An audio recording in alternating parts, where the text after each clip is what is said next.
What's up, my jiu-jitsu?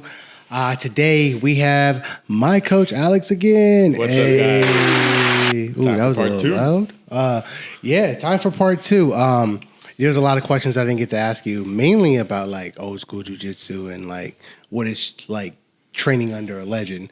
But before we get into all of this, I do have to get into our announcements. I don't know if you know, but we got a Misfits barbecue coming up.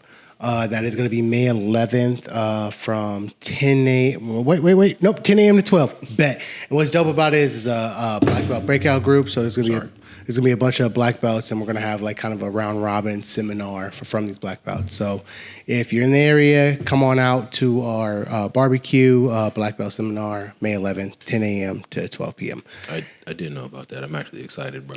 I'm excited to share about that. Well, last time we did it for like all women. Okay. So now it's like for everybody. So, but yeah, no, I guess we can dive in now. Before we do that, I said we could dive in before we do that. It's time to get high. All right, what positivity things we got this week? Oh, I was like, for real? Yeah, I was going to say, I'm like, 420 already passed. No, it's our high note. We're getting high. We're getting high on positivity, smoke, everyone. I do support the people that do.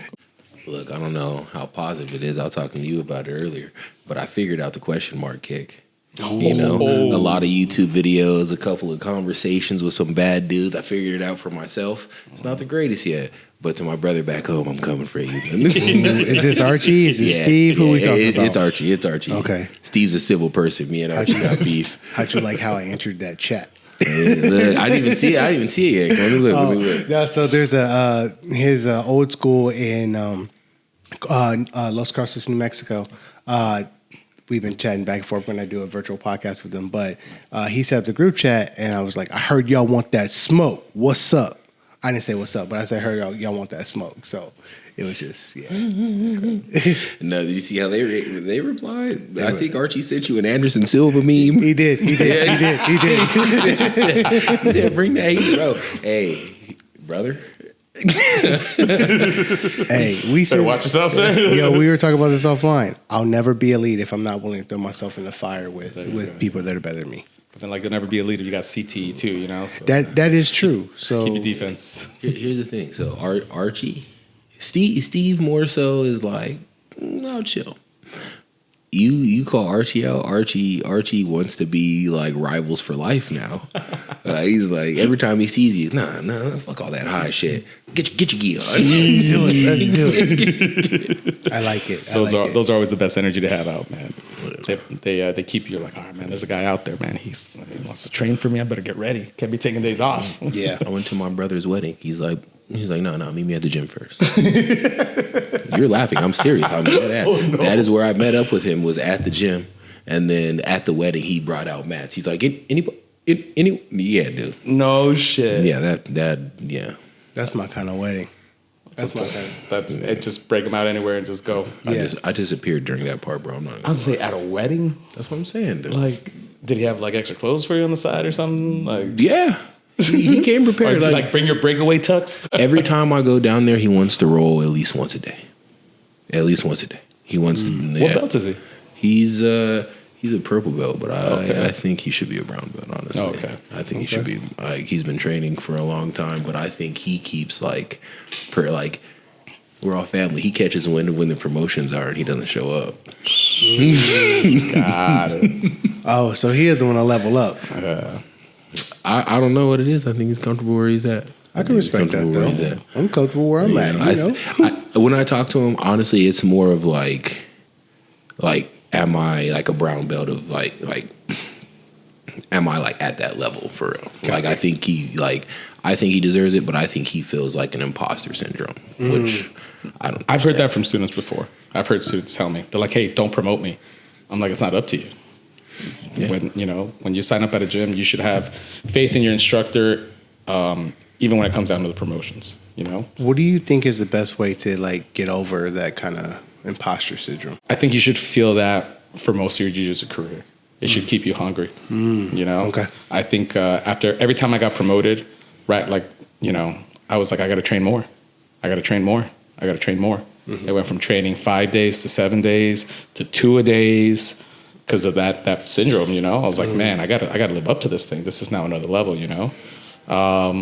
And then it's like there's still always an air of it because you see the elites, you see the 1%ers, you know, and you realize like, oh man, those guys put everything and then some into it. Yeah. You know, trust in your instructor. Okay. If you went to a good school with a good instructor, you got to trust what they saw in you. Yeah. And just live up to it, man. Keep doing what you're doing. Okay. I respect that. Yeah. It's funny because we were touching on this kind of a while ago, or it was either me and you or me and Jimmy, but like, or no, it was with you last week, keeping that white belt. Yeah. Yeah, it was you. Yeah.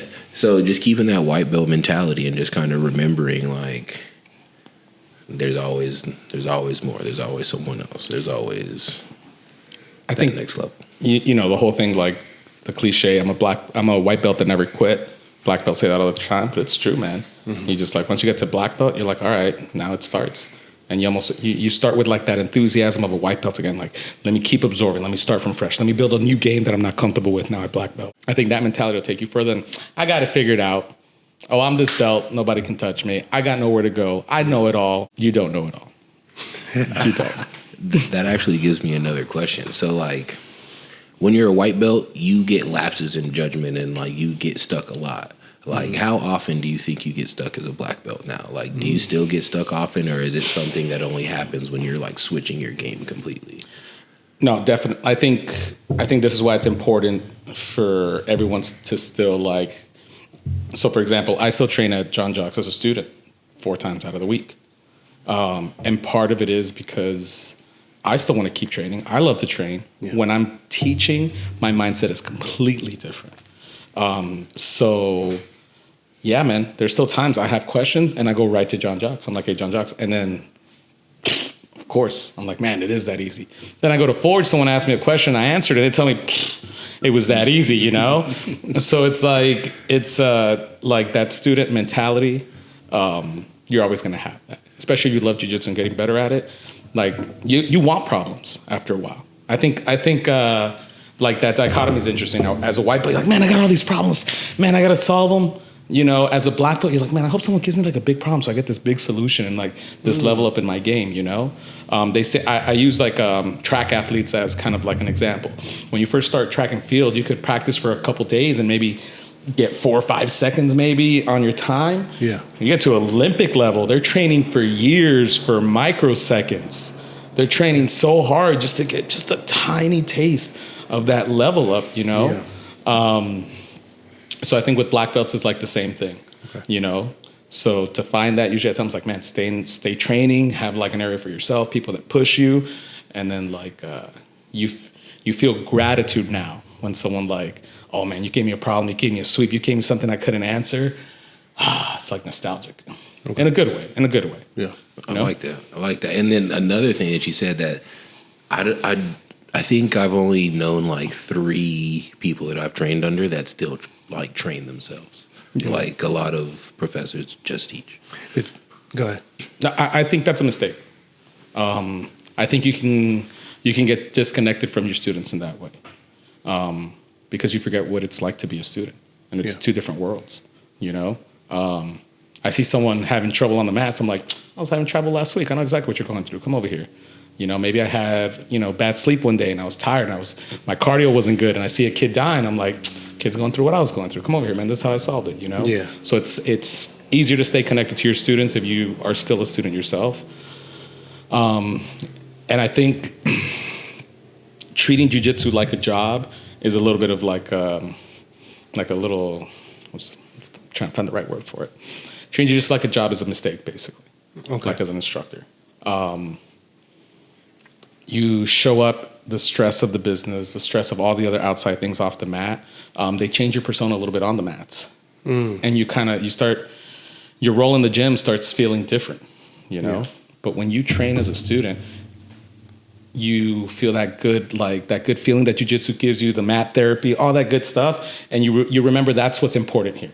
All this other stuff, yeah, it's extra and, I got to take care of it. But what really matters is that great thing that jiu-jitsu gives me, that they're also getting, that's what matters. Let me make sure that's my priority. Okay. But if you stay off the mats later on, it's just like, you let all the other outside noise kind of get you down, you know? Yeah, that makes sense. I get that. And it's like, it brings a level of humility, just like you said. Yeah. It's like, I was there. You know, Yeah. a couple of days ago, and it's crazy to hear a black belt like, "Oh, I was stuck," because it seems like you guys are never stuck. Ever, yeah. We just got different problems, man. I think like, how do I say it? Like sometimes we have answers for certain things, but these outlines, okay, I'm rolling with a guy my size, cool. I'm rolling with a guy 200 pounds heavier than me, and my answer does not fit this 200-pound puzzle. And now it's like, all right, now, or not 200, I'm sorry, let's say 300 pound, right? So it's like, okay, now I have this guy with like different attributes and I don't have an answer.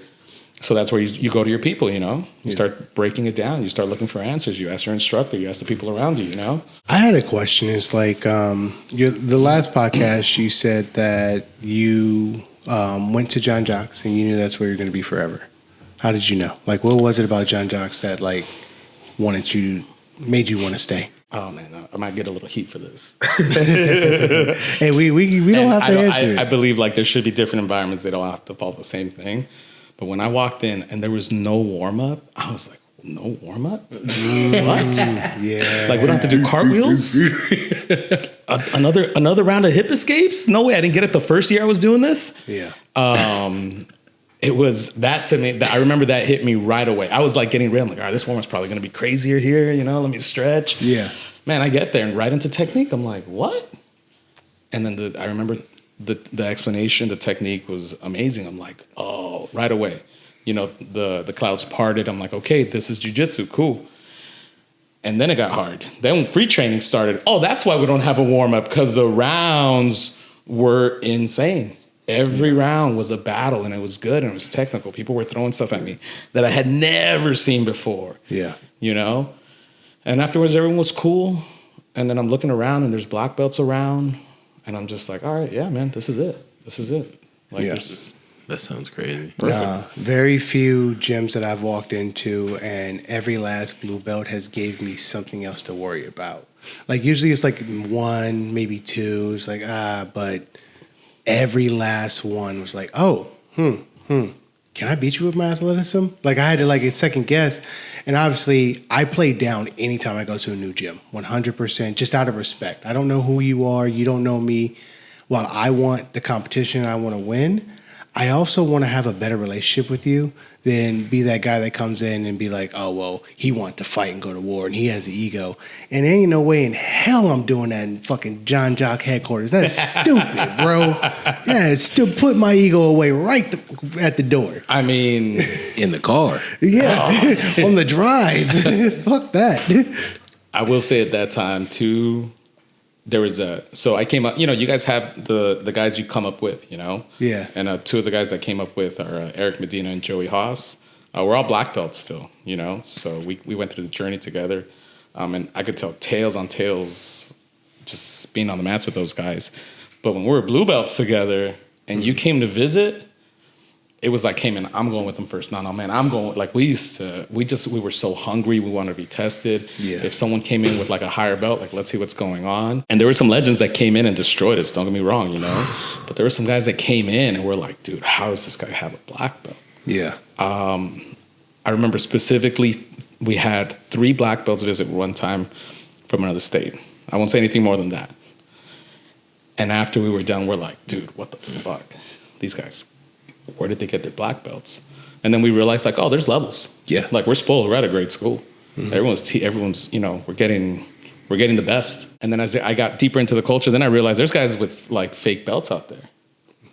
I'll never forget a guy came in with a brown belt. That's a fucking... And like, I'm talking, like, not even, like, you know, me, Eric, and Joey. Some of our just, like, okay blue belts were piecing them up. And then we found out later that he got promoted by a fake black belt. Yeah, from another state. Stop doing that shit, bro. That's dangerous. Stop building false confidence. Well, dude, think about this guy was. So he had a brown belt under this guy. He was under this guy for like 9 years. Think about 9 years of tuition, of listening to this guy. This is just me making a joke, but, you know, this guy's probably telling you to wash his car. Like, you know, like, these guys aren't always good people. You know, they're doing other shit. Yeah. And it's like 9 years of it. And then finally you go on vacation to LA and you're like, oh, this is a great school. I've always wanted to come here. You show up and, like, dude, you just find out 9 years of your life was a lot. Down the drain. What Right? kind of gym is it? Tackle and grapple? This is a guy, so I hope not. So to this guy's credit, though, he made a bold move. He moved to LA and he stayed with us for like a little over a year, just to try to catch up. That deserves a clap. I respect anyone that's willing to test their belt. I feel so bad for somebody in that situation, bro. Like I can't explain to you how mad I'd be. Yeah. Like, I mean, audience out there, okay, you've been training 2 years, 3 years, for 9 years, this guy? Imagine 9 years of your life, and it's just like, dude, you got swindled. Yeah. And he's a good dude, man. He was a really good dude, man. Like, talking to him, really nice guy, man. He didn't deserve that, you know? But you still keep in touch with him? No, man. He moved away. He had to move back, obviously. But I remember I won't say like in that time he was with us, he climbed all the way back up to brown belt, but he was way tougher, way harder to deal with when he left than when he first came in. You know? Okay. Yeah, so much respect to that guy. Yeah, man. If we ever find that gym owner, Doug, I don't care how old you are, I'm a 9-year-old, bro. Again, I try to keep, everybody's business, but I don't know where, but I know it was in Texas. Copy. That I know. So look out if you're in Texas, man. Make sure that's a big place. Credentials, I hope it wasn't in Austin because he's definitely exposed now. I mean, you got to remember this was like 8 years ago. You know, the culture's changed a lot. And then God bless YouTube, man. Like where you get to out these guys. Yeah. I still love watching the leg lock guy, the knee bar, the guy at the UFC gym. There's a video. I don't know. I haven't seen it. And this guy goes into a UFC gym where they're supposed to have a jiu-jitsu black belt. And then the video starts with the guy who's supposed to be the instructor on the ground, grabbing his knee, going, like Peter Griffin. I've seen that. He's just on the and he won't get up, and he keeps going. And the guy's like, "I know you're not a black belt." He's like, "Look, man, I think he was a purple belt." And he's like, "No, man, I know what a black belt is. You're not even close." Yeah. He got management involved, and management's like, "I mean, he told us he was a black belt." Yeah, I was like, "Yeah, but like he's not, man." Wow. Yeah, I do see, bro. And then like even then, so. Again, I'm not gonna name names either. I'll tell you later. But I've trained with a UFC fighter and like someone who fought in the Eagle FC, bro. He was the baddest fucking wrestler ever. Mm-hmm. But he said he got into jiu-jitsu through like the UFC gyms. Yeah. He didn't like when he came in. He didn't understand submissions. Like he didn't like he'd always put him on backwards or just do something weird. It's because, like you said, I don't think those UFC gyms that like started like at the like. Of course, not the Apex and shit like that. Yeah. But like the ones that are in San Diego, the franchise like ones, that. Man. Yeah. Bro. They're not like. I mean, I can't speak as to what they are now. Yeah. But I'm sure, like, as these guys are building these franchises, they're realizing, like, oh, I can't just get a guy in here with, like, a piece of paper. Yeah. Like, I need to make sure this guy's legit, Yeah. And all respect to that dude, that was, like, this is a story he told me from early on. He was a fucking problem. Like, dude, red alert fucking problem. Weaponized cardio and everything. I hated rolling with him, but I did. Yeah. But every time he was in class, I was like, fuck.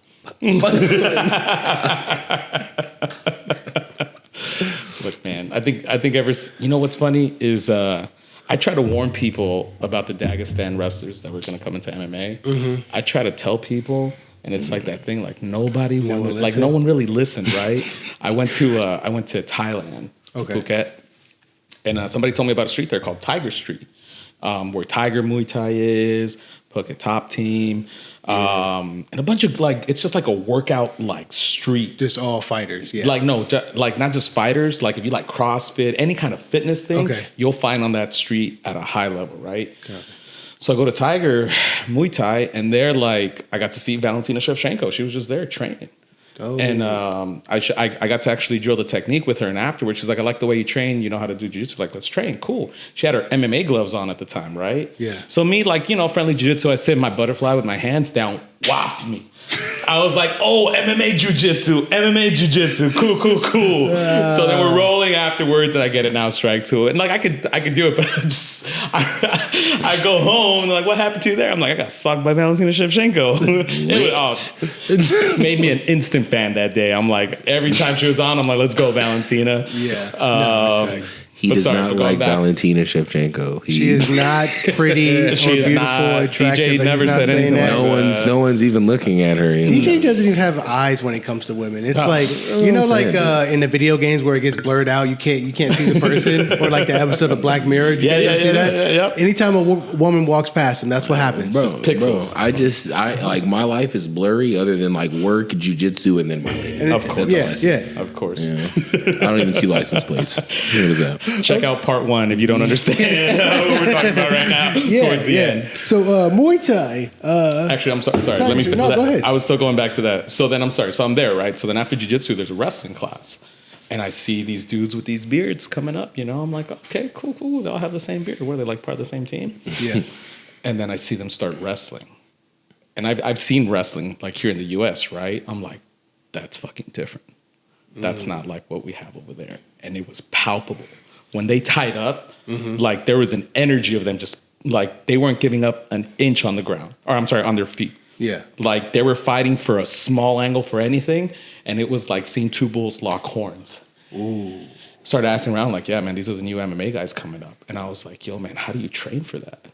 I'm like, the physicality of it plus the technique of it, I was like, yo, man, that's a different kind of thing. Yeah. And then a couple years later, suddenly they started coming out of the woodwork. And when I went home, I was telling people, they were like, yeah, cool. I'm like, nah, man, like I'm telling you. They're like, nah, wrestling is great. Like, I'll just sprawl, bro. I'll be fine. I can pummel. Like, don't worry about it. As soon as Khabib started kicking ass, I'm like, I told you guys. I fucking told you. So were you at home preparing for it? No, like, as soon as I saw him, I'm like, all right, cool. So I'm just going to be a coach one day. Like, that's it. Like, I know what I quit. I'm done. I know my limitations. I respect it. It's MMA, not jiu-jitsu. So this was for the MMA guys. Yeah. But it was another thing to see, man. No, I say that, and I consider myself a mixed martial artist, but I quit pretty much. I only do jiu-jitsu, you know? That's it. Well, it's like, you know, there's mixed martial arts and then there's like mixed grappling arts. Like I think that's what ADCC is. Yeah. You know? Like I was telling a kid today at the competition training, you know, it's like, you know, like every wrestler just loves to throw the like, man, like if you're pulling guard, you know, you're soft, you're a little.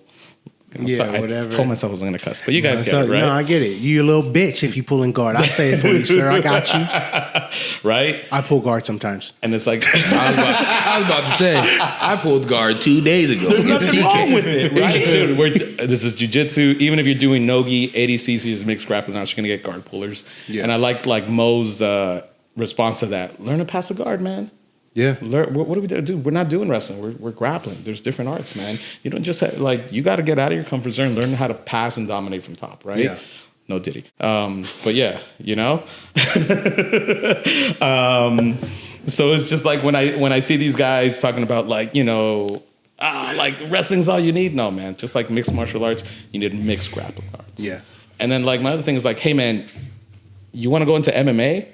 Have that same energy when the striker complains about your wrestling. Oh, we're fighting and you're just crotch sniffing, man. Why are you using your wrestling? Cool, man. You don't like you to that striker are what that guard puller is to you. Yes. All right. Yes. So you hold on to that energy, man. And when you get peppered up a couple times and you shoot, just remember the guard pullers, man. I'm fully convinced because I hate Dagestani wrestlers. Like I understand why they win, but fuck, dude. Every time they're headlining one, I'm not even watching the free version. Oh, come on, man. Dude, we know what's going to happen. And it is boring. I feel like it is boring to watch. Okay, will you watch Floyd Mayweather box? No. That's my guy. I respect his defensive style, but I only watch the Pacquiao fight. I only watched like the super big fights that were even going to be somewhat close. Yeah, like don't get me wrong, bro. I'm a grappler first. Right. Jiu-jitsu and like wrestling, that's my thing.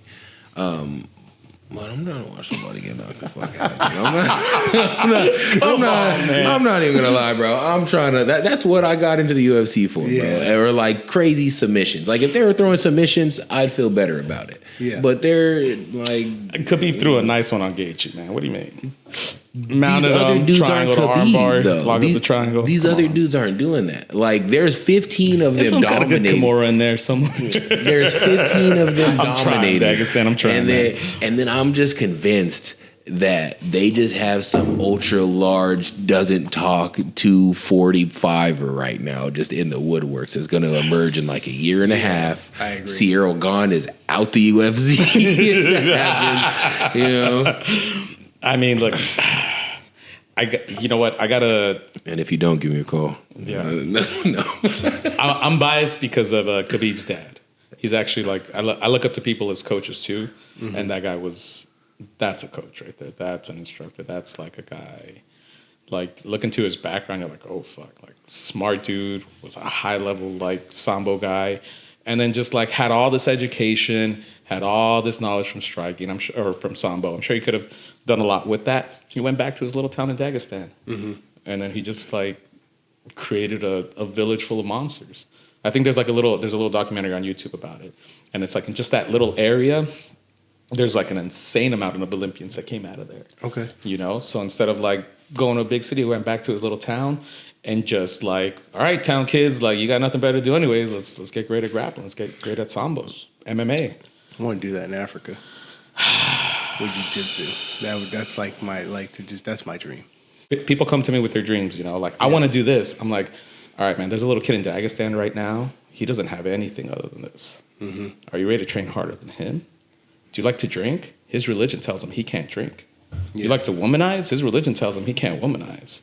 So the only thing he has is kicking ass, running up mountains, jumping in cold water. We're ice bathing. That's their regular bath every day, I'm just saying, like, they're never going away. How are you going to beat that? Yeah, that's what you're saying. They're never going away, dude. Even like... You better hit them with the sleeper before. I remember an interview with Aaron Pico where he talked about going over there to wrestle when he was a kid, and he saw the dedication those kids had, and he brought it home. He's like, every day I train thinking of those kids, thinking like those are the kids out there training for this. I gotta be ready for them.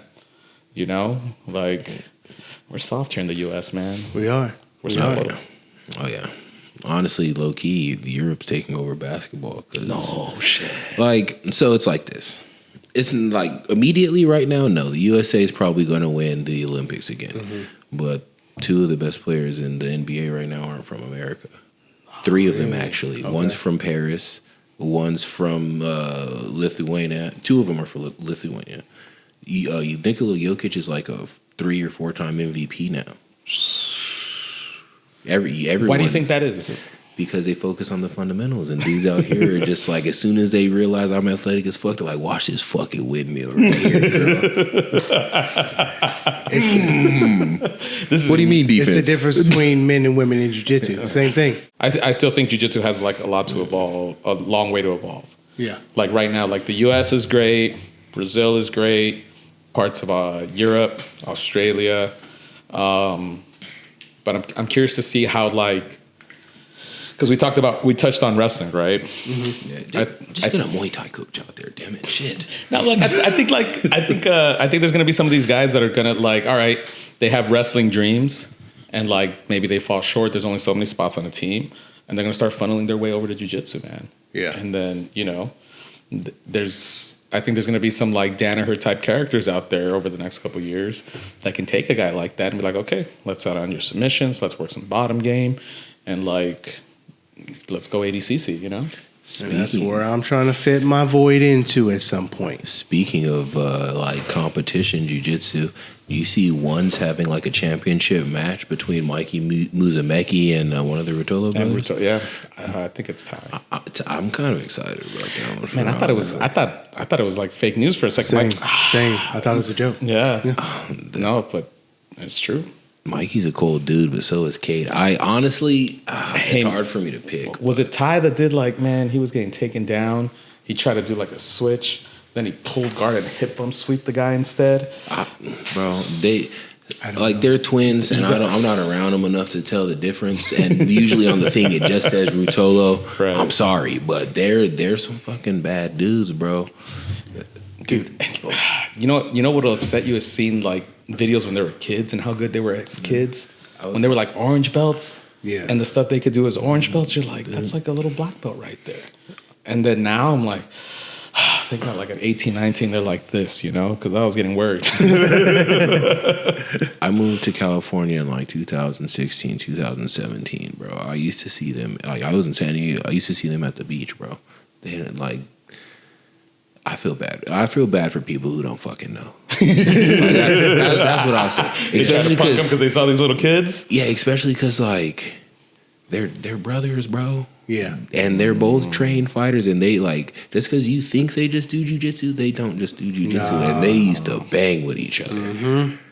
Like I remember seeing them out in public like twice, bro. And one time they were at the beach, and I thought they were like mad at each other. They're throwing combos and like shadow boxing. I'm like, oh shit, nah. And they're like, oh, that was sick. I'm like, oh, okay, all right, my bad. You know, I say this a lot when guys come in. It's like, do you have like a brother, or do you have like a guy that's like your brother? Because like, if you look at like some of the best jiu-jitsu guys, they come up like that. The brother, there's the Machado brothers, there's the Rutolo brothers, there's the Miao brothers, there's the Ribeiro brothers, there's the Mendez brothers, there's the whole Gracie family. Yeah. Like, man, if you have someone like that, just as passionate coming up with you, you get a boost from that, man. You got like, a fucking bully. When you're like, if you're on the same page, you're bullying each other, you know? Yeah. I think John Jock says that, like, what jiu-jitsu and like is a healthy way to get bullied. Having a place where you know people have your best interests at heart. They want you to get better, but they're also pushing you past, like, sometimes you can be lazy too. Yeah. You know? Like, I want to be very clear on that. Like, I'm not telling you to victimize someone on the mats. But if, like, you showed up to jiu-jitsu for a change and someone pushes you past that, you know, don't always look at it as bullying. Maybe look at it as like, man, this guy's he's pushing me for more. Yeah. You know? It's different if some guy's like taking your lunch money. That's the bully. Yeah. You know? But if there's a guy on your team that like keeps coming up to you and telling you to do more, asking more, maybe this guy sees something in you, you know? He's trying to push you for more. I think there's something positive in that kind of bullying. Like a healthy way to do that, you know? I 100% agree with that. And, you know, even today, I got to apologize to you. It was a comp class and I was late, and some guys can be lazy, and, you know, contrary to what I like to believe, I am not a purple belt, so I cannot be late to class. I am sorry, sir, especially a comp class. Go ahead. I always tell people, I don't care if you're late to my class. If you got a life outside of this, any jiu-jitsu is better than no jiu-jitsu. I'd rather you, if you can show up for 2 rounds, show up for 2 rounds, man, cool, you know? But if you tell me you're going to be in class the next day, and you're like, no, man, I got nothing better to do on my Saturday. I'll see you there, coach. I'm like, all right, cool, you know? And there's still that grace period. Yeah. And then you're late on top of that, I'm going to make fun of you at least. I'm not going to like, there's no like, anything like that extra, but I'm going to make fun of you. I'm like, what time did you say you were going to be here again? I deserved it. And you pushed me right off the mat. You were like, you ready to go? I was like, I didn't stretch. I was like, you know, that's part of why I was late, because I was doing my pre-stretch and I just, it was like, oh no, just long story short. But can I be honest with you? Yeah. Just so you don't feel bad. And then shout out to Casey. Casey was on the side there bullshitting too, man. Yeah. So you coming in was perfect. I'm like, Casey, look who's here. Get on the mats. Yeah. Hey, I don't know, but I think I had a couple of clean snatches on those legs. Oof, Casey. I'm going to get those. I'm going to get you, bro. Man. Casey hit me. We love you, Casey. Don't get me wrong. I don't know if I love your wrestling, but everything else, we're good. Ooh, we're disrespect. You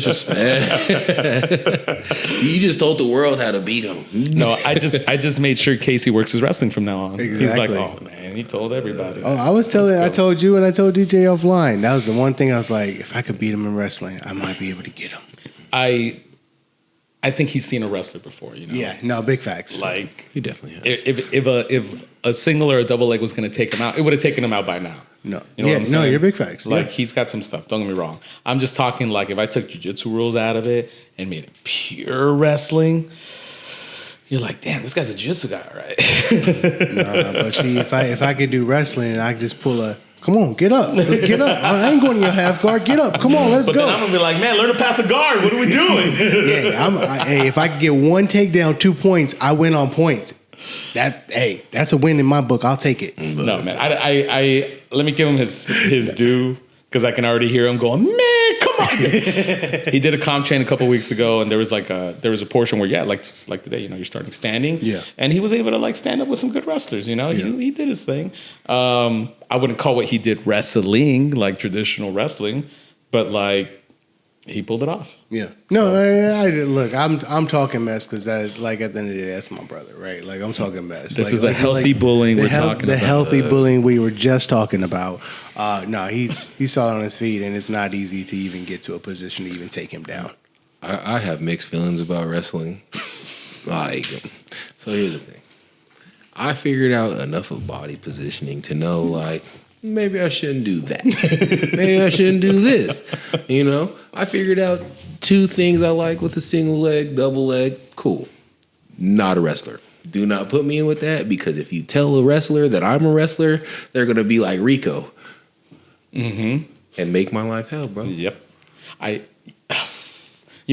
had guys on the mats that were wrestlers, Division I wrestlers, monsters, right? And then I'll get a guy, exactly what you described. A guy comes in, I'm like, all right, man, so like, have you done anything before? Yeah, man, I wrestled. I'm like, all right, cool, man. Perfect. And then afterwards, they get the D1 guy, they come back, they're like, hey, man, I did like a little high school wrestling. I just like went to 2 practices. I'm like, all right, cool. Now I know. I know. Yeah. Because I think I've heard it from the wrestlers. I'm like, we hear it too. We hear guys say, like, oh, they wrestle. Then we talk to them. They're like, cool, bro. No, I am a jiu-jitsu guy who learned a little bit of wrestling. Same. And got good at what I know. Same. Dude, I ran into this dude from Duke. He was like 190, maybe 210, bro. I was running for my fucking life, bro. You know, that's cool. But you know what's worse? When there's a guy that's like 135 and you think like, oh, like, all right, like D1, but like he's 135. Shout out to Sergio Mendes. All right. Yeah. Nicknamed Checho. So I grew up with this kid. You know, he was like a little brother to me. But he took it far. He went to Bakersfield, wrestled for him, won the Roadrunner Challenge. And, you see him on the streets. He's like a $130, $135. Step on the mats with him. Start standing with him and see what happens. Yeah. It's always like... That's when I realized, like, oh, just like jiu-jitsu, there's like these levels, right? Oh, there's levels in this wrestling thing. Yeah, bro. Those are the ones, bro. When I first started, big dudes, we get into I'm bigger than you. Like, I'm not afraid of that. That's football. Those little motherfuckers will have you lost in the fucking sauce, bro. You're looking at them, then they're gone, then they're on your leg, then they're over here. Nah, dude, fuck no. At 135, 175, whenever they're like, I wrestle, I'm like, where? Where and how much? Yep. Yeah. Yeah, I think that's a good lesson for a lot of jiu-jitsu guys, because I was talking with Rico about this. Mm-hmm. There's a guy we used to know who used to wrestle. Shout out to Rashad. I'm sorry, no. Rashad is his brother, and Ralph Reynolds, monster wrestler back in the days, super athlete, just a freak of nature. Like, he could just think it and his body would do it. You know. And then I had like a birthday party, and there was jiu-jitsu people there, and people I knew from wrestling, and it was a cool little crowd, And this guy who just got his blue belt was talking to him, and he was talking about like, oh, you wrestle, yeah, but like, with my jiu-jitsu, like I could tap you out. Oh man, I walked in, they were probably already talking for like a good 5 minutes, and I could just see Ralph looking at me like, hey man, I'm about to fuck your dude up, and I'm just like, no, you can't. He's like, no. I had to call like 4 or 5 different people in that knew jiu-jitsu and knew who this dude was to tell this dude to shut the fuck up before he got destroyed. My grass was right there, Yeah. Ralph had no problem going. It's just like, listen, man, I think you should respect everyone from every martial art. Yes, no 100%. matter what. All right? I've seen some dudes in Taekwondo that could kick a hole through your chest. Put some respect on it, But especially wrestlers, man. Shout out. That's actually why earlier I said I consider myself a mixed martial artist. It's like, yes, I do jiu-jitsu primarily, but we do Muay Thai. I study other things outside of that on my own personal time because I want to be proficient if I get into a scenario. Can't armbar a bullet. Can't omoplata a knife. It's like, you see who's in front of you, you better know who's behind you too. Yeah. It's one of those things when guys are rolling and they run into each other and their like spatial awareness isn't there. It's like, hey man, like that's a skill to build too. Like if you keep running into people, all that tells me is like you're not aware of your surroundings, and in the real world, that's a big liability. Yes. Someone sneaks up on you and you don't know like your surroundings. That's not good. That's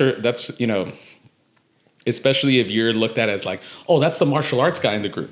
Your friends all like, how do your guys talk? Your friends that don't do jiu-jitsu like, oh man, let me tell you about my boy. They talk about you like you're the Chuck Norris of the group, right? Yeah, that's true. So like, you better. They get into a fight, I would get my fucking homie. And so I feel bad for the guy that just got his blue belt. Like, man. and he's not on the competition scene. And you know what I mean? And his friends look at him like he's like Bruce Lee, Chuck Norris. And you don't at the very least have like a spatial awareness to go, hey guys, we should like move it over here. You know, there's danger right here. You know, I think that's a skill that transferred over with just spatial awareness, man. So yeah, man, like I remember seeing jiu-jitsu guys go to MMA practices, and it was like, oh, cool. Like I did Muay Thai before for a few years. I did judo. I did wrestling. So I never had that feeling where like all I know is jiu-jitsu and this is it, you know. Yeah. So if I went to like an MMA practice, you know, I was okay, you know. But then I saw like pure jiu-jitsu guys going to MMA practices with no other skills, and it's like, dude, yeah, you know. I gotta redo this camera, so I'll give you a second to think. Go ahead, That's perfect. You try to think, sorry. It's hard not to name people, man. I went to I went to a few gyms, bro. One time I went to Legion, and there was this guy. He was doing MMA. He was like, "Do you want to like MMA roll?" And I was like, I didn't really know what he was talking about. I was like, "Bro, hey man, you and me both." Valentina peppered me up. Yeah, bro. Yeah, well, like I had never done it before, so I was like whenever he like kind of slapped down on me, I started like guarding my face. I was like, "Is this motherfucker trying to like he trying to throw something for real, bro?" So like I got mad and I started like trying to fuck him up, and I got to a choke, and I went a little OD. I mean, but he was like that's part, like he's like MMA roll, and I was like, no, motherfucker. Like, no, I didn't say that. I didn't know that. I was there for the first combat jiu-jitsu event that Eddie Bravo had, and again, that I think was a defining moment in like jiu-jitsu, especially jiu-jitsu for MMA, right? What was that like being there? Like energy? Because like the scene before that, like I was explaining, I saw these dudes go jiu-jitsu guys in MMA practices. Yeah, jiu-jitsu guys need time. The more time there's on the clock, the better it is for us. Less time, we have less time to do what we need to do, you know. And then suddenly you threw striking involved, and if you never struck, like man, that's a whole other thing, right? So I remember sitting there at the first combat jiu-jitsu, and it was like it was in this like big bar, basically, you know. They had a stage, and it was quiet. And I think it was J.M. Holland was the first one. I forget who he went against, but I remember he was sitting guard. It was quiet in the room. And you hear the first, like, attempt at a slap whiz by. It didn't connect. You just heard, zoom. And everyone went, collectively, the jiu-jitsu room went, like, oh, that's allowed. That's a thing now. Like we all like, you know, like what the fuck? It's like the Dagestan. It's like seeing the Dagestan wrestlers in live in person. It's like shit. We gotta prepare. It was even a level above that. Okay. It was like a moment of silence after the whiz, and we're all just looking around like, this is okay. Like, all right. Like Shrek 2, you monster. I still remember that moment, man, where we all just like, oh, this is a thing. And then like suddenly the energy pulled up and like, oh, this is a dope thing. Like, all right, cool, you know? Yeah. But I think that was I remember after that first combat jiu-jitsu like event, people in jiu-jitsu started opening up their eyes a little more to it. They're like, what do I do if someone tries to hit me? Like, maybe I should listen when coach talks about like self-defense jiu-jitsu, you know? Yeah. So I would have got up and started chucking up as soon as I heard I mean, I wish I could. I can't even create the sound. Just like, you know, like a whiffle, like the whoo. Yeah. Like someone's head. And he didn't connect. That's like, he made a sound without connecting. You understand? That the whole place heard. And we all collectively went, oh, fuck. Get up, fool. It was dope, man. I still love watching combat jiu-jitsu. I want to go. I'm sorry, I didn't mean to cut you off. Even the I think like the Medusa events, like the female combat jiu-jitsu too. That shit's crazy. Tell me, right? Can you explain PGF to me? Like before we go, Yeah. because Are we already short on time? yeah, no. Well, we are. We're at 50 minutes, bro. Like we go so fast. Like it doesn't even feel like it. Yeah, man. But yeah, go. What were you saying? The professional Grappling league. Federation. Yeah. So like I think they're trying something a little bit different. I like how they have different teams, and then it starts off a little bit like the draft, you know. So each team has 10 grand was this last one to start signing their grapplers. So they have a pool of grapplers, and like, all right, first round pick is like this top seeded guy, right? Yeah. So now the strategy with your money is: are you going to spend half your bankroll on this one monster, or are you going to wait and try to split it up amongst a couple guys? You know. So it's super interesting. And then this last one, shout out to John Jacques Machado, my instructor. Yeah, man. His team won. Nice, So nice. and like his strategy was great. And like, man, talk about knowing jiu-jitsu. That guy knows jiu-jitsu. Man. Yeah. It's like I think you could have given the other guys 10 grand and given him 2, and he still would have done what he did. Like, Okay. Yeah. I tried. The reason why I asked because I tried watching it and I tried understanding. I was like, well, this is just too much for my brain to comprehend right now. Like I can't tap it. And then unfortunately, like I'm so new to the game that like some of the names I didn't know. So it was hard to like be excited, right? Like it wasn't like there wasn't a Craig Jones, there wasn't a J Rod or anything like that. You know what I'm saying? There was like Ben Eddy was on there from 10th Planet, the Hutilatin guy. There's the other guy from 10th Planet. Oh man. Yeah. The dude. I needed to learn Hispanic pimping dude. advice. That's Oh, why. I feel bad I missed his name, man. There's some good dudes on it. Yeah. I promise. It's just trust me. Even at black belts, I'll talk with black belts, brown belts, and we still have this problem. Who's that one guy? And we've seen him and we like him, but it's just like the names, man. It's hard. The thing is jiu-jitsu is a chess game. Like anyone can beat anyone. Like just because you're not weak at something doesn't mean I'm not. And like just because someone can beat you doesn't mean they can beat me, or just vice versa. Yeah. So I like the concept. Just again going back to MMA, you know how they talk about like MMA math, like it's like a rock paper scissors. Yeah. One guy beats another guy that beats that guy who beat the guy that beat you. You know. Yeah. Same thing in jiu-jitsu, man. Styles make fights. When you become a jiu-jitsu nerd at the upper levels and you start appreciating different styles, you appreciate the super fights even more on that level because you're like, oh, those are two interesting styles to see go at it. Copy. You know, there's the classic wrestler versus guard guy, wrestler versus leg lockers, super interesting. Yeah, I like that one. Yeah, I like that one. Those are always interesting, right? Then you see the guy with like monster defense going against the guy that submits everyone. Like, all right, can this guy submits everyone get through this guy though? Yeah. So it's that's why I call myself a jiu-jitsu nerd when I get excited about events at the gym and I try to tell the guys and crickets. Try to keep me hyped up because I am trying to figure it. Like I'm trying to be more involved because it's just I feel like at least with like the UFC, there's an organization to it. ONE FC, even they're a big organization, but I don't feel like there's like real organization to it where it's like, I don't really know when they're coming on. I only know if it pops up on my YouTube. Whereas like UFC, you know, every weekend there's a fight, you got a trailer for it, and it's like, let's go. I think more than ever, I've never been more of a jiu-jitsu fan. It's easier now to be a fan of jiu-jitsu. It's more exciting. There's more events. It's growing. Gi, no gi, all of it, man. Combat. You name it, sub only. I love to see it, man. Any jiu-jitsu whatsoever, you know? But what upsets me is when there's legends that you white and blue belts don't know. If I said, oh, man. I remember trying to talk to people about Vinny Magalhães. Nope. Nope. Legend I don't know. Nope. Anyone? So here's Nope. Stop. Just stop. That was Just the wrong one. Stop. So- No.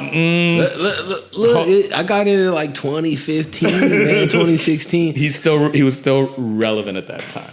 2021. Can I get a pass? No. Keenan Do your jiu-jitsu homework. Cornelius was my guy, and that's If I- Hickson Okay. Gracie was my guy. All That's right, the, so like, like, you know. I'll put it. See, like at least I chose like a good legend, Cool. right? But like, all right, man.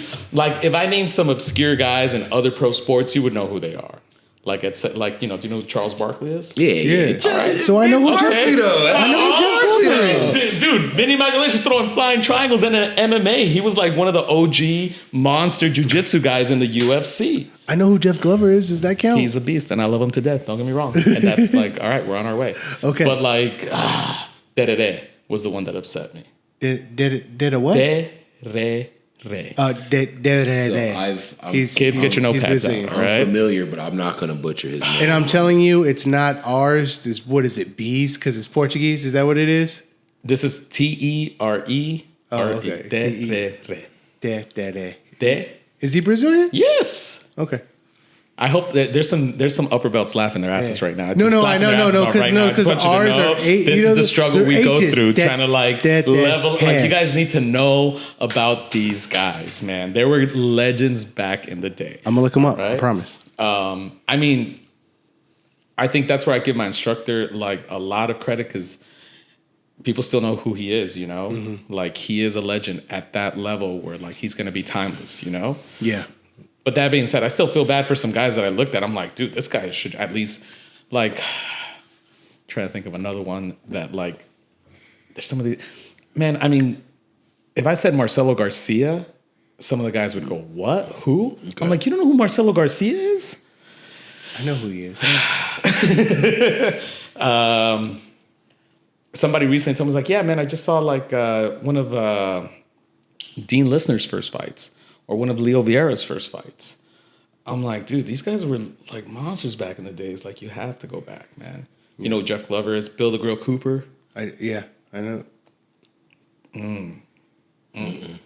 Yeah. Oh, Eduardo Teles. The Turtle Master. No idea. The original Turtle Master. No idea. Oh my! This is like this. I feel bad. Like I feel like I just like I. I feel like I'm walking around like, oh no. This isn't unique to you guys. All like so many of the guys at Forge, and I have a TV right by the mats. I want to stop class some days and be like, all of practice, we're just gonna sit here, and I'm gonna give you guys like a history lesson. I'm in. And let's start. No, man, people don't have that kind of attention. Man, no. No, they need to learn. I came here to choke Jason today. They can try. That's like, it's like, man, that's cool, but can I do it now? Like, they're just watching it. Like, hey, man, I came here to do this thing, you know? I pissed my wife off to get here. Right? I would feel so bad. They're like, man, I used the sick day to show up today. And man, we just do it like we did that film study class. Like, hey, we're gonna watch this. We're gonna watch one match of a legend, and then now we're gonna review your footage, and we'll see how we can implement it. Like, you know what I'm saying? Like, I mean, okay, like, dude, there's guys from the old school days, man, that are like, their story will always stick with me. One is Holes Gracie. Holes Gracie. Hickson learned from him. Yeah. Do you guys know who he is, man? He's his older brother. As long as we got that out of the way, we're good. Paragliding accident, or was it hang gliding?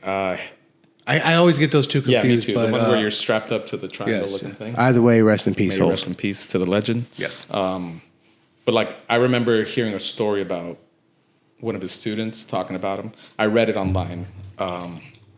His student said, like, after he passed away, he's like, you don't understand how much this guy meant to us as an instructor. That like when he died, we some of us couldn't do jiu-jitsu again. And the guy describes, he's like, it was my first tournament. He was in my corner. I did my first match, and I was dead. I won it, but I had no energy left. I was like, dude, I'm dead. I go up to Holes, and I'm like, I don't think I can go anymore. And he just looks at me, and he says, victory without sacrifice isn't victory worth having. He's like, I went undefeated for another 7 matches and won. Damn. Yeah. Like, that's a guy, you know? Hearing stories like that about guys, I'm like, oh, fuck, there were some legends back in the day, you know? I try not to put people up on pedestals, you know. I don't know what people's lives are off the mats, but when I hear stories like that on the mats in jiu-jitsu, there's a reverence I have for guys like that that'll never die. You know? Respect, yes. Yeah. I hear stories like that about Khabib's dad. Khabib's dad's another, like, coaching, like, guy that I admire a lot, man. He had a talk where he talked about, it's like, man, like, when you're coaching, you know, you give of yourself, you know, you give your time, your thoughts, your energy, all of this to create something greater, you know? And he talked about how, like, it deserves respect. And he talks about how, you know, when someone does good, absolutely praise them, you know, make sure they know you did good, continue that on. You know, there's a lot of stories like that, man. There's guys that I look up to in that sense that those are another, like, I have the jiu-jitsu idols and I have the coaching, the instructor idols. It's kind of interesting. We were talking about legends because on here I have any fighter in their prime. What match do you want to see? That's the question I want to ask. MMA or jiu-jitsu? Jiu-jitsu, since this is primarily like it's weird because I feel like jiu-jitsu, like we were talking about the Dagestani wrestlers and everything coming in. At this point, I really do feel jiu-jitsu on a whole, and when you incorporate self-defense, it's mixed martial arts. Right. So, go ahead. So, but jiu-jitsu practitioners, jiu-jitsu practice of all time. Like I could make anybody. You could go Hickson in his prime against Gordon Ryan if you wanted to. Who would you want to see? I don't want to see that. I'm just throwing out examples.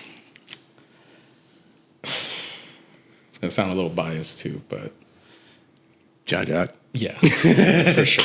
I love it, and I want to make sure like I put this into the right context, right? Any guy that I mentioned has nothing to prove to me. Has nothing. They could, especially after a lot of guys, what they've already done in the past before, anything they would do extra after that should hold no bearing on their legacy, you know? Mm-hmm. But I would love to see John Jocks versus Marcelo Garcia. I would shut up and take my money. Like if that matchup was made, instantly I'm there. What weight class would that be at? 77 kilos, I think is what they're the same weight. They're like if not, they're off by like a weight class if anything. I just thought John Jock was like, what I up, mean, yo? it No, feels like I mean like that. bigger than Marcelo Garcia. That's what I'm saying. I mean, Marcelo's fought some big guys, man. He's fought absolutes. Yes, no. You know, I've seen matches with him against Cyborg in the gi back in the days. He's got matches against Hodger. He's got matches against Rico Rodriguez. Yeah. So you know, and and John Jocks too. He's won absolutes back in the day. So like, to me, you know, I need to see it. I need to see it. I've heard stories, and I'm not going to name names, but I heard like locker room stories, right? Yeah. About a guy that knew a real famous MMA guy who got into a fight out on the streets, and he ended up getting his ass kicked, put in a fucking trunk. Then, like, obviously they were partying, so he was drunk, right? Got his ass kicked. This guy threw him in his trunk. And then the guy that fought him was drunk too. This guy went home with this professional MMA fighter in his trunk, went about his morning, oh man, I'm hungover, forgot he even did this. Then went to his garage and heard somebody pounding in his trunk, opens it up and this, oh yeah. And you know, MMA guys are built different, right? They dabbed up like, yo, man, that was hilarious. That was funny. They ended up becoming homies. Like, they watched, like, Netflix that day. They had breakfast together. They laughed about it. And they became homies after that. So the thing is I've met a few of these motherfuckers. And that sounds you know what I mean? The fucking alley, bro. They're off. They've taken 2 minutes. Like that is true. You know, you're right. But this is the whole, like, the aura of, like, this is a professional MMA fighter and they deserve all the respect. But so does everybody else, man. Yeah. If you don't know who this person is and what they can do, how many like that little D1 guy that walks around, he just walks around. Imagine someone picking on him. You're gonna get the suplex of his life on concrete. Oof. I have a homie, bro, nicest guy in the world. Like, and this goes into the comment. Like, oh, so Mike Tyson's not in there. We got a bunch of comments on our last little videos. Yeah, because I posted some of Rico talking about like the biggest, baddest, toughest guys. Like the guys who see red are they're nothing. God. Those are you got to worry about the sweetest, the nice guys. And then people people in in the comments are like, "Well, what about Mike Tyson? He's the." I'm like, bro, Mike Tyson isn't out there saying I'm the baddest unless he's being questioned or he's in battle. Right. Outside of that, he's like, "Hey, look, I don't need to fight. I'm cool. I don't exactly every killer and the killer Francis Ngannou's, all those people, they don't want to fight. They want to be warriors in a garden. I would think Mike Tyson is cognizant and knows exactly what he's doing every second of every ass whooping he's ever kicking out. It's hard for me to believe he said, oh, I just saw red and I woke up and this guy was out. He's like, no, man, I didn't like this guy. He did something to upset me. Yeah. I went over there. I'll tell you the combo I hit him with and he fell and Calculated. And then on top of that, bro, unless you did something to get on his bad side, Mike Tyson's one of the nicest guys in the world, and there's hundreds of people that'll fucking attest to that. But if you end up like that dude on the plane, that's your fault. That is your fault. Yep. I would agree. So I don't know, man. Like, I think you can't say everyone that says that. Okay, fine. But there's a lot of guys. Especially if you've been in the gym culture, the fight culture, where you see random people come up off the streets. I don't think I've heard anyone come in and be like, I don't see red, and I'm not a bad, and I'm not like, they don't have like anything other than like this. Like, I'm pretty sure I could defend myself. Yeah. I'm pretty sure, I think. And then some guys are delusional. I know I can defend myself, even though I've never trained, I've never tested, I don't know what's going on. And then there's the next level. Like, I just see red and I wake up and they're dead. Like, dude, shut up. Have you trained before? Is usually the first question. No? Shut up. Have you ever been hit in the face, like, for real? Yeah. Like. Yeah. And if like, I don't want to keep coach. Like I was about to perpetuate your anyone can get it Sunday kind of thing. Like, let me stop now. No. All Look, right. It's we get into that vibe. It's the boys. Like, and then at the end of the day, I say that, and I'm willing to get on the mats with anyone. Right? I'm not. You know me. I've never turned down a roll. Yeah. Not once in your gym have I ever turned down a roll. We already talked about it, bro. I'm coming, bro. I got some plans the next few Sundays, but I'm coming, bro. Look in the comment section. Comment when you want him to tell you what day he's gonna be there. And I'm fully prepared. Keep an eye out. I'm fully prepared to know as soon as I walk into there, Rico is not letting me not lock eyes with him. Hey, Rico, I'm going to get that choke. Oh, you're wilding, bro. Look, bro. He keeps playing around, letting me get too deep. He's going to keep, like, I'm going to figure it out. You keep giving me that deep, I'm going to figure it out. You're going to have to not give it to me. You're going to have to keep me from even getting there. That's what we're going to do, Rico. Hey, I respect it, bro. But look, you're wilding up a lot of pigeon coos because I know my brother's doing push-ups. Spell it J. What? Hey, I want to talk to your brother. I'm talking to Rico. Like, bro, and I think he might be worse. He might be worse. No, he might be. I mean, I'm just going. I don't know, but I just want to roll with the best. Big monsters, smash. That's get me. That, but you're riling up the beast. Something tells me Rico when he's trying to teach and Rico when he's trying to kill are scary in their own fucking way, bro. Yeah, there's different modes. Oh, I know. I think. As you grow up and you get older, I think doing that to someone that's good in your gym, that's a team. And I mean, like, they're really good, right? Yeah. I think to test their ego is kind of a mistake. Because it's like... Because it's in there. Well, like hold on. Because, like, hey, man, this guy could show you some stuff. This guy could give you some techniques. This guy could be a little bit more comfortable with you. If, like, all right, like, this dude, like, he's not gonna wild out on me. But if, like, nah, man, I'm not showing this guy shit. He's always trying to check me. He's always trying to catch up to me. Like, all right, I'm gonna make that a much harder battle for him. Bro. I think short term, hilarious. Long term, you're setting yourself back a little bit. No, 100. This is me and Rico. Like, it's he knows with me and him, it's all love it. I'm speaking in general. Rico, okay, I know Rico. Like, okay. Rico's cool. He takes it in stride and everything. I'm just saying, like, in general, like Casey. I keep going back to Casey. Man, I said I was gonna stop doing this too. My bad, Casey. But that's our boy. I bring like I train with him at HQ. And one day. I train with Casey too, we're cool, And I hit him with a choke, and he's like, man, that's just lucky. Stop. I was like, oh, cool. Hit him with it again. He's like, lightning doesn't strike 3 times. All right, man, I'll do it to you like a 3rd time. Like, what do you want?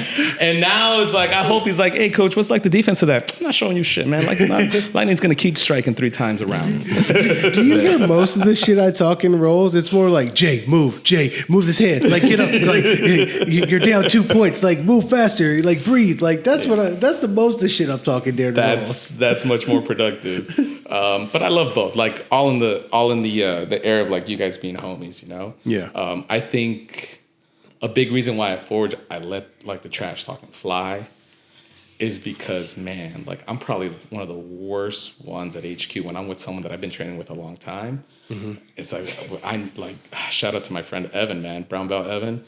Every time we roll, we can't shut the fuck up.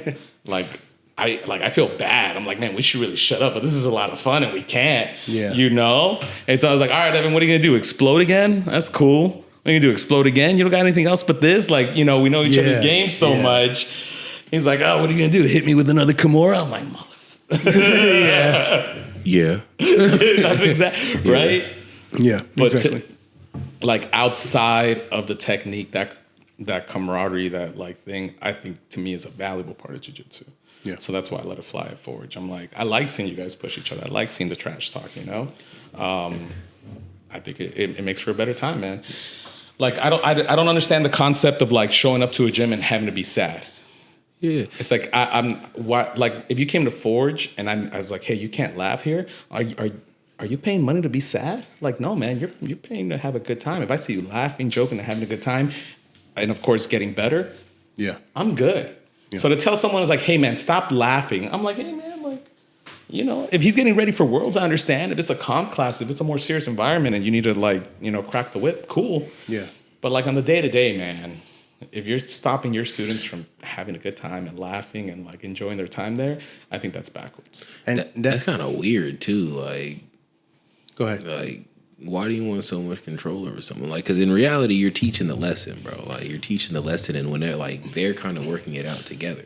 Yeah. I mean, I can see it as like, that's why I my overall environment, if you walk in, you can see is pretty like laxed, you know? Some places I understand if they want to keep like an air of like professional, you know, like, you know, environments, like, okay, I can understand that. Like, hey man, like, you know, try to keep it down, try not to be too loud. It's not my way, but I can see their side of it. They're like, hey man, we're trying to keep a professional culture. If I got, you know, guys that are coming in that are doctors and lawyers and they see you guys over here acting like fucking clowns, what does it say about it? I can see it. I don't agree with it. I would think like, hey man, like you've been a lawyer all day. Why don't you come over here and be a regular guy and have some fun, you know? Say, the lawyers I used to know, the doctors I used to know were some delinquent. I'm just saying like, just in general, you know, like I see both sides of the coin. Yeah. But personally for me, I can't see myself shutting people up that are having fun and joking, enjoying their time. You just had a stressful day, man. Sometimes I think as students, you guys see your training partners and the people that are there, you know? But as coaches, it took me a little while to realize like each individual off the mats has a whole life they're living, right? Yeah. I don't know what problems this guy had today. I don't know what issues he's going through. For you to go like, man, like, yeah, like you were late today, right? Yeah. What if you were late because like your mom's sick? Yeah. What if you were late because of something horrible? And then on top of that, I started berating you because you were late. I think that's like messed up, you know? Yeah. Are there undisciplined students out there that, yeah, totally. I'm not saying you're one of them. Purple belt. But I'm just saying, like, in the mediocre. parking lot. Like I try to be on time, but I'm late. No, he's all right. But I'm just saying, like, as an instructor, I think you have to be careful with that. Yeah. Because sometimes you think like, oh, they're just being lazy or some kind of slight against me or something personal against everyone around you. It's like, hey man, maybe this guy's just having a bad day. Yeah. Like, hey man, maybe this guy just had something tragic happen in his life. You know, sometimes I'm even really careful now with like telling someone to be happy. Yeah. Sometimes I see someone on the mats and I see them like going crazy and having this, I'm like, maybe he just needs to get this energy out, you know? So I make sure like they're going with like people that can handle it and take it and kind of go with them and they're okay. If they're going against someone like that can't, I'm immediately stepping in, don't get me wrong. But it's something that I'm cognizant of. Yeah. I'm like, we all have bad days, man. There's 365 days in a year and each and every one of us is going to have at least one really bad one, you know? So I'm always keeping an eye on it from the mats. I'm like, oof, this guy's having his day, you know? And like, why are we doing jiu-jitsu? Because it makes things better. Yeah. You know? So why, instead of tacking onto it, stop. Man, if I see him having a bad day and having a good day and I have that don't laugh rule, he's about to like turn his day around and I just went and I like, you know, I messed it up. Look, I'm not gonna say. Sorry, I gotta check the camera. I'm not gonna say that people don't come to your gym in a bad mood, but I'm pretty positive they stuff that shit down. I'm pretty positive they're like, let me keep this to myself, because you start spazzing out and you looking around and you see Mr. Swaggy in the pajama pants doing cartwheel tricks. Mark, his name's Mark. I found out today. It's not Mark. No, it's Mark. Okay, it's that's Mark. his brother. That's okay. That's his brother. Okay, yeah, you see Mark doing cartwheels, taking dudes out, and then you see Rico in the corner snarling and foaming at the mouth, just ready to kill anyone who pops off. I'm like, you know what? But even sometimes, I don't want to put too many people's business out there, right? But I saw a student get put in a strangle, and they went out. And I was watching it happen. I was watching it, and there wasn't even a thought of them defending. There wasn't even a thought of them like trying to tap. And afterwards, like, yeah, like, you know, thank God jiu-jitsu safe, you know, woke up, they were fine. And I talked to them like, did you not know the escape? Like, did you, you know, I'm trying to figure it out. And they were just like, no, I've just been having a bad day. And I was there and I kind of was just like, why bother? And that to me, that was like, whoa. Wow. Yeah. Right. Okay. So luckily I know my students well. So I knew the people around them, you know, and I made sure they had support around them and like, you know, addressed it. But like, right. Like what a thing. Yeah. I've never had that thought ever. You know? But this is what I mean. This is what I mean. Like as students, you're not supposed to think of that. Yeah. You're just having a great time, and that's part of it. And absolutely love your gym, and like you shouldn't have to worry about that. Train. Just this guy's going a little harder today. This guy's going a little softer today. That's about as much as you have to measure. You know. Yeah. But I think coaches have a little bit more to look out for. You know. Yeah. Like, you know, I'm not saying you have to be everyone's therapist. I'm not even saying jiu-jitsu coaches should necessarily give advice. You know. But there's certain things to look out for. Things like that, you know? So I think keeping a positive environment overall is always a better choice than like putting people down, not letting them laugh, try to turn it into like this militaristic thing. And it's like, man, people sometimes need jiu-jitsu just for the therapy aspect of it, you know? Yeah. I'm sure I would be in a way worse place without jiu-jitsu. No doubt about it. I think most of jiu-jitsu culture would probably agree with that same, you know? Same.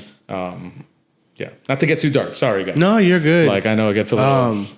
Just so you know, this person is fine now. They're still okay, doing better. So that's dope. That's no. It's not like, I mean, that's kudos to you of just being able to pick up on that. Like in general, you know, I've been in some bad rooms in general, and I've seen coaches that don't care.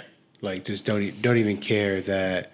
Oh well, I can't get the class because I was just in a car accident. You know what I mean? Or like, even with like a child, right? The child can't choose what gym they're going to be at, right? That's a parent's choice, but they're mad at like the child for leaving, right? You know what I'm saying? Like stuff like that. Just like you got to have an understanding. You're saying they have a life outside of this. This gym is not your life, their life. It's a huge part of it, but it's not their life. I think, like you said earlier, something like, oh, like you feel like you own them or control them, or something along that, you know, coaches that feel like that. I have to wholeheartedly accept that I'm going to give the best of myself to all of my students. And one day, whether it's tomorrow or 10 years from now, they're going to leave. And it's okay. Yeah. I still want what's best for them. Whether they leave because they can't do jiu-jitsu anymore, because they move away to another state, because they didn't like the gym and they found something better, cool. But to go around and start like, just ruining your passion for what you're doing because of that, I think is wrong. And to look at people in that sense, like, man, you slighted me because you left my gym. Like, hey, man, there's probably something deeper to that. Yeah. And kids, especially, man, kids are great, man. Yes. Kids, like, I used to think I was gonna hate teaching kids. I avoided it for a long time, and then finally, I'm like, okay, let me try a kids program. You know. I was an idiot, man. Teaching a kids program is dope. Instructors, make sure you're babying those kids, man. Like their journeys anyways, not babying their training sessions, just making sure that like those are seeds you're watering, you know, and they're going to sprout up and take care of them. Don't ruin their journey. They don't know anything about politics. They don't know why their parents pulled them out or why their parents are doing certain things. Yeah. So don't punish the kids for it, man. Keep making sure you're growing the next generation. Respect. Yeah. And on that note, man, wise words from a wise man, my coach, Al. Thank you for joining us again. If you guys are in the area of Lake Balboa, please check out our open mats every Sunday, 12 to 2. Noon is 12. Go ahead, sir.